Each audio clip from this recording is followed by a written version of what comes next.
오늘은 출애굽기 4장 말씀 통해서 하나님의 지팡이라는 제목으로 같이 은혜 나누겠습니다.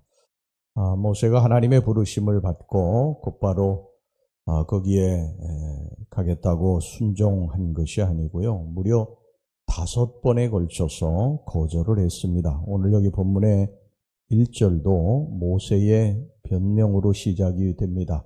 1절 말씀 보겠습니다. 모세가 대답하여 이르되 그러나 그들이 나를 믿지 아니하며 내 말을 듣지 아니하고 이르기를 여호와께서 내게 나타나지 아니하셨다 하리이다.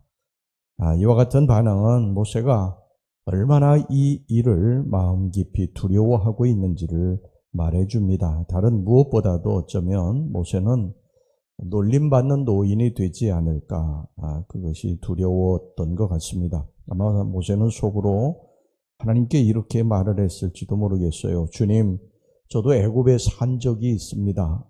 그래서 애굽이 어떤 곳인지 너무나 잘 알고 있습니다.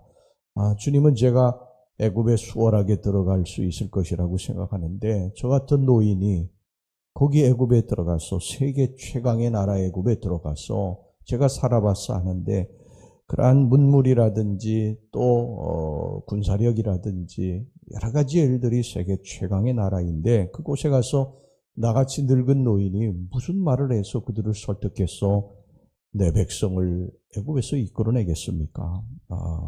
그것은 지나가던 아마 개가 웃을 일입니다. 여러분, 하나님은 늘 우리들에게 하실 수 있다고 그렇게 하는데요. 우리는 늘 이렇게 안 된다고 합니다. 어렵다고 합니다. 모세의 두 번째 변명은요, 전부 가정에 의한 것입니다. 만약에 이 만약에라고 하는 말로 시작이 돼요. 영어 성경엔 이 만약에라는 걸 if라고 돼 있죠. if.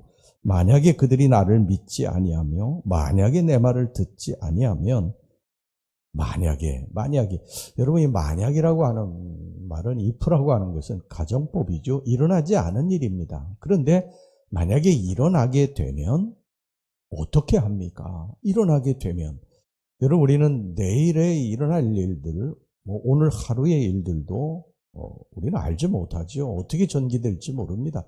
우리는 그런데 만약에라고 하는 말을 쓰면서 오늘 하루에 하나님이 나에게 주신 날들을 걱정과 근심으로 가득 채웁니다. 내일 일어나지도 않을 일, 또 내일까지 내가 살 수도 있을지도 몰라요. 또 하나님이 주시면 사는 것이고 주시지 않으면 못 사는 것입니다. 내일은 사실 우리들의 시간이 아니에요. 그저 하나님이 어떻게 해 주실 것이라고 하는 것을 믿고 나가야 되는데 우리는 항상 만약에 내일 무슨 일이 일어나면 오늘 무슨 일이 일어날까? 이런 여러 가지 그러한 만약에라는 말을 써서 걱정과 근심을 달고 사는 것을 보게 됩니다. 모세의 마음에도요, 이 가상 시나리오로 가득 차 있어요. 애굽이라고 하는 나라를 제가 살아봐서 아는데, 애굽의 왕자로 살아봐서 아는데, 저 같은 늙은이가 가서 바로에게 가서 내 백성을 이끌어내게 해달라고 부탁해도 듣지 않을 것입니다. 그건 말이 안 됩니다. 그렇게 계속해서 그는 안 된다고 그렇게 이야기를 합니다. 우리는 항상 이런 식이죠. 하나님은 우리에게 항상 할 수 있다고 그렇게 말씀하시는데 우리는 할 수 없다고 그럽니다. 어렵다고 그래요. 제가 경험해 봐서 너무 잘 알고 있다고 그럽니다. 그래서 스스로 위축됩니다. 스스로 메뚜기라고 생각을 해요. 그냥 현실에 안주해서 그냥 만족하고 살자. 현재로 족하다. 그렇게 이야기합니다. 내가 이 나이에 뭘 하겠느냐. 배운 것도 없는 내가 어떻게 성공할 수 있느냐. 몸도 약한 내가 어떻게 그 일을 할 수 있겠느냐. 말주변도 없는 내가 어떻게 그 일의 리더가 될 수 있겠느냐. 그렇게 이야기합니다. 우리는 항상 이런 식으로 나 자신을 바라보고 평가합니다. 물론 내 자신을 바라볼 때요, 부족한 것 참 많고 마음에 안 드는 부분들도 참 많을 것입니다. 실수투성일 거예요. 단점투성일 것입니다. 그러나 그런 우리에게 하나님이 뭐라고 말씀을 하십니까? 내가 너와 함께 할 것이다. 내가 너와 함께 할 거야. 너의 능력으로 하는 것이 아니라 내가 할 것이다. 여러분 2절에서부터 오늘 4절까지 말씀 보시기 바랍니다. 여호와께서 그에게 이르시되 내 손에 있는 것이 무엇이냐? 그가 이르되 지팡이니이다. 여호와께서 이르시되 그것을 땅에 던지라 하시매 곧 땅에 던지니 그것이 뱀이 된지라. 모세가 뱀 앞에서 피하매 여호와께서 모세에게 이르시되 내 손을 내밀어 그 꼬리를 잡으라. 그가 손을 내밀어 그것을 잡으니 그의 손에서 지팡이가 된지라. 하나님이 이 이적을 보여주시는 이유가 뭡니까? 모세야, 애굽에 들어가면 네가 이스라엘 백성들을 구원하는 것이 아니라 내가 할 것이다. 내가 할 것이다. 너는 그저 내 말에 순종하고 들어가라. 모든 일은 내가 할 것이다. 이런 말씀입니다.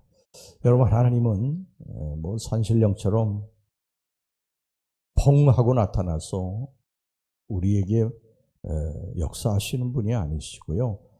하나님은 항상 사람을 통해서 일하세요. 사람을 부르시고 사람을 통해 일하십니다.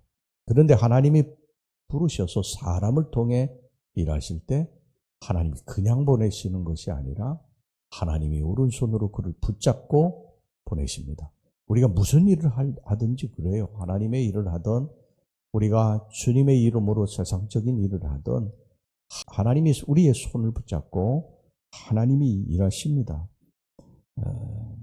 여러분, 그래서 모세를 부르신 거예요. 모세가 뛰어나서 부르신 것이 아닙니다. 여러분, 성경의 인물 중에 뛰어난 사람이 어디 있어요? 다 부족하고 실수투성이고 허물도 많고 그런 사람들을 하나님이 부르시지 않으셨습니까? 이건 무엇을 의미하느냐면 하나님의 일은 뛰어난 사람이 하는 게 아니라는 거예요. 어떤 경험이 많은 사람이 하는 것이 아니라는 것입니다. 그건 하나님이 하신다는 거예요. 하나님이. 여러분, 인간적인 눈으로 보면요, 모세의 말이 맞아요. 다 늙어 빠진 모세가 대제국 애굽의 바로 왕에게 가서 감히 내 백성을 구원하겠다고 하는 말을 꺼낼 수조차 없는 것입니다. 이게 도저히 불가능한 일이에요. 그러나 눈의 초점을 내게 맞추지 않고 하나님께 맞추면 그건 간단한 일입니다. 전능하신 하나님이 하신다는데 그까지 애굽이 무슨 문제입니까? 전 세상의 주인이신 하나님이 하신다고 하시는데 그까지 것이 무슨 문제가 될 것이 있겠어요? 여러분, 믿음이라고 하는 것은 뭡니까? 믿음이라고 하는 것은 나를 보는 것이 아닙니다. 나를 보면 낙심이 되고 나의 상황을 보면 절망적이고 홍해가 가로막혀 있고 뒤에 애국군 내가 쫓아오고 여리고성이 앞에 떡 버티고 있고 아무 준비가 안 되어 있어요. 그런데 하나님의 눈으로 보면 됩니다. 하나님이 하시기 때문에 되는 것이죠. 믿음이 나를 보지 않고 하나님을 보는 것이 믿음입니다. 이 시간에 여러분 믿음 달라고 기도하시기를 바랍니다. 큰 믿음을 가진 자는 환경을 이깁니다. 나를 보지 않고 내 능력 위에 역사하시는 하나님을 보기 때문입니다. 우리 입에서 만약이라고 하는 말을 지울 수 있기를 바랍니다. 가정법을 써서 걱정과 근심을 우리들의 품에 안고 우리가 그렇게 살아가지 맙시다. 여러분, 만약이라는 말로 내 자신을 두렵게 해서는 안 됩니다. 하나님이 하십니다. 모세가 순종을 하게 됩니다. 5번이나 하나님 못합니다. 못 들어갑니다. 애굽에 들어가야 아무 소용 없습니다. 나같이 늙어빠진 이 노인네가 가서 무슨 일을 하겠습니까? 안 됩니다. 난 입이 뻣뻣해서 말도 못합니다. 여러 가지 이유를 대서 못 들어간다 했을 때마다 하나님께서 계속 내가 너와 함께 할 것이라고 말씀하셔서 모세가 어쩔 수 없이 이제 순종을 하게 돼요. 순종. 그럼 제가 들어가겠습니다. 20절 말씀, 오늘 20절 말씀을 보겠습니다. 모세가 그의 아내와 아들들을 나귀에 태우고 애굽으로 돌아가는데 모세가 하나님의 지팡이를 손에 잡았더라.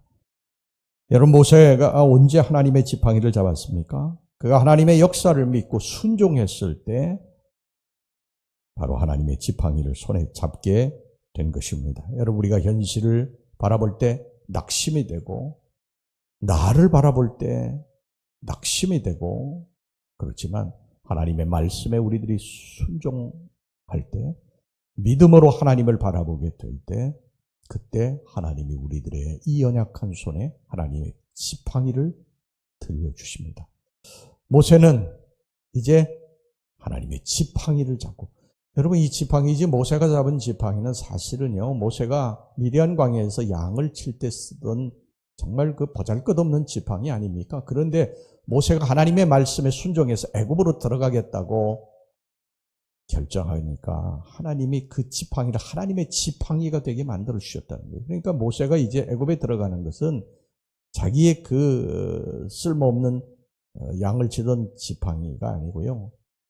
하나님의 손을 잡고 들어간 것입니다. 하나님의 손. 이 지팡이는 바로 하나님입니다. 하나님의 손을 붙잡고 들어간 거예요. 여러분 우리들이 인생을 살아갈 때 항상 이것을 기억하시기 바랍니다. 내가 현실을 바라볼 땐 낙심이 되고 이것을 할 수 있을까 걱정과 염려가 가득하지만 내가 하나님을 믿고 하나님을 바라보게 되면 하나님이 내 연약한 손에 하나님의 지팡이를 들려주신다. 우리는 이 지팡이 잡고 사는 것입니다. 하나님의 손을 붙잡고 사는 것입니다. 우리는 약할 때 강합니다. 하나님을 붙잡기 때문입니다. 내가 약하기 때문에 하나님 바라보고 하나님 손을 붙잡을 때 그 약함이 강함이 될 줄로 믿습니다. 시편 46편 1절에 3절까지 하나님은 우리의 피난처시오 힘이시니 환난 중에 만날 큰 도움이시라. 그러므로 땅이 변하든지 산이 흔들려 바다 가운데 빠지든지 바닷물이 솟아나고 뛰놀든지 그것이 넘침으로 산이 흔들릴지라도 우리는 두려워하지 아니하리로다. 사랑하는 우리 성도 여러분, 오늘 하루도 하나님의 지팡이를 여러분들 손에 잡았습니다. 믿음으로 붙잡았습니다. 오늘 여러분 어디를 가든지 하나님이 여러분들과 동행하시고 여러분들의 인생의 길을 열어주실 것입니다. 할렐루야. 네, 기도하겠습니다. 하나님 아버지, 우리들이 다 부족하고 연약하고 우리들 앞에 닥친 상황과 환경을 바라볼 때 절망적이고 낙심이 되지만 우리가 하나님의 손을 붙잡고 나아갈 때 불가능이 가능케 될 줄로 믿습니다. 믿음이 세상을 이기게 만들어 주실 줄로 믿습니다. 오늘도 연약한 우리들의 손에 하나님의 지팡이, 하나님의 손이 붙들려 있음을 기억하고 오늘도 믿음으로 승리하고 내일도 모레도 계속해서 승리하며 나아갈 수 있는 주의 백성들이 되게 주시옵소서. 예수님의 이름으로 기도하옵나이다. 아멘.